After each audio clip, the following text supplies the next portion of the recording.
সম্মানিত দর্শকবৃন্দ, আমরা লক্ষ্য করছি মধ্যপ্রাচ্যে ডোনাল্ড ট্রাম্পের নির্দেশে ইসরায়েল, আমেরিকা যে ইরানের উপর সম্পূর্ণ অন্যায়ভাবে আক্রমণ করে যেই যুদ্ধের সূচনা করেছে ইরান আত্মরক্ষার্থে, এই যুদ্ধের যে মোকাবেলা করে যাচ্ছে, আমরা এই যুদ্ধ দীর্ঘায়িত হোক, আমরা এটা কামনা করি না।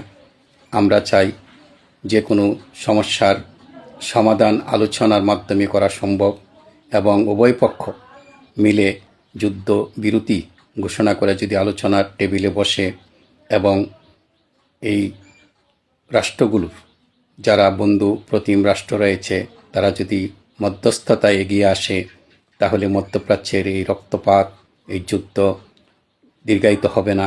আমরা এমনটাই চাই যে আলোচনার মাধ্যমে এই ইরান ভার্সেস ইসরায়েল ও আমেরিকার এই যুদ্ধ সমাপ্তি ঘটুক এবং দ্রুত এটা সমাপ্তি হোক, এই কামনা করছি।